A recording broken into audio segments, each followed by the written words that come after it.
Hey kindergarten, so today for our wit and wisdom lesson, we are going to continue to talk about the same things. We're going to continue to think about our essential question for this week. How do people use their senses to learn about the world?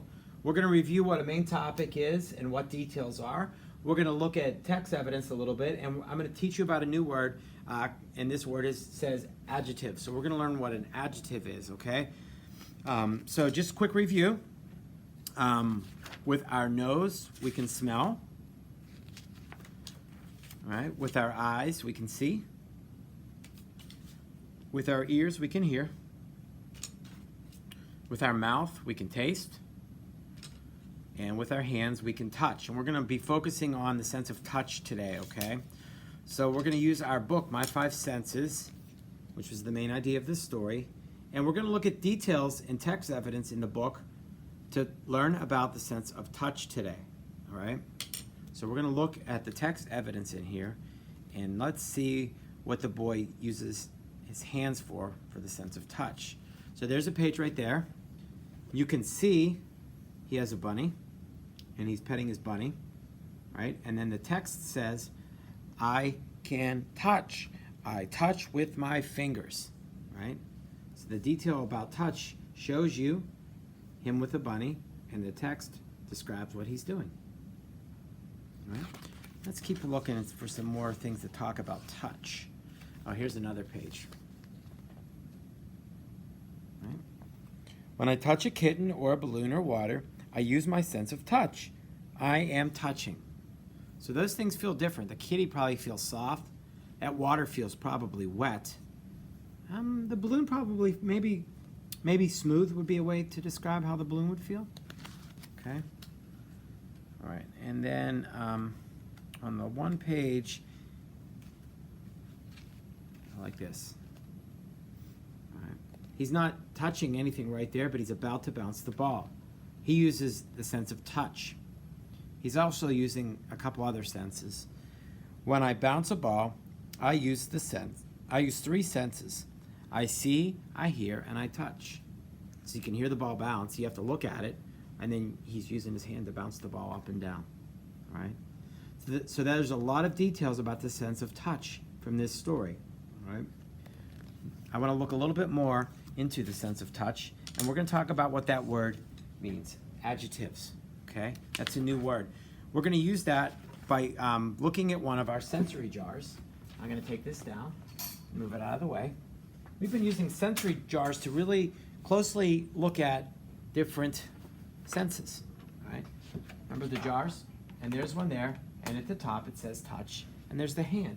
And it's the same little hand that I have on the stick puppet here, okay? I want you to think about words that maybe can describe how something feels, and that's just what an adjective is. It's a word that describes something, all right? So I have a couple of pictures here that I'm gonna put up on my sensory jar. I have a picture of a pillow. And if I had to describe how the pillow felt, I might say that that pillow is fluffy, all right? Might say that it's fluffy. I'm gonna put that there. So that fluffy is an adjective.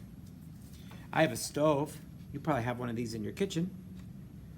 Stove can get very hot when somebody is cooking on it. So a word to describe the stove might be hot. Use my little magnet to put the stove up. Oh, there we go. I have a bunny. This reminds me of the book. The boy was holding a bunny on his lap, and the word that I use to describe how the bunny feels is the word soft. Soft. Look on our sensory jar there. So we have fluffy, soft, and hot. Those are good adjectives, describing words that explain how things might feel when we touch them. Here's a Lego brick. On the top of the Lego brick, there's these little circle-looking things, and when you feel them, they may feel bumpy. So that's another word to describe how something feels, bumpy. Let's add that to our sensory jar. And the last one, there's a paintbrush, and it looks like it was dipped, and it's leaving some paint trail there. And if you touch that paint, it might feel wet. So that's another great describing word, an adjective, wet. So those are our sensory jar words for today for the sense of touch. Fluffy, hot, wet, soft, and bumpy. Those are all great adjectives that you might use to describe how something feels, okay? I have a couple of things for you to do today, all right? First is this page. It's going to be on Seesaws and Activity. These are describing words that might tell you how something feels, and these are the objects they would go with. You have to match the word to the object. This word says cold, smooth, slimy, and hot. And those are all great adjectives that would describe how something feels. There's a worm, an ice cream cone, a stove, and an apple. You have to use a pencil or a crayon to connect the word that describes the picture. All right? Remember, those words that describe how something feels, those are called adjectives. The other thing is a paper that will look like this, and it will be an activity on Seesaw as well. It says, how do we use the sense of touch? Okay?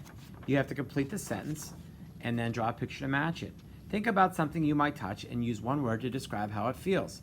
The pillow feels soft.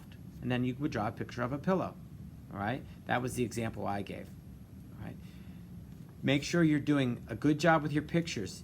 The drawing should be have details, and it should look like the thing that you're drawing. So, like if you're drawing a dog, you probably shouldn't color him green. All right? If you're drawing a cat, your cat should be a correct color. You shouldn't use purple to do a cat. All right? Those details are important when you're starting to do your work. Okay? So those are the two things you're going to do after this video is over. There's two papers. Well, there are two activities. I have the papers. Okay? So when you're done with both of them, please post those onto Seesaw for me.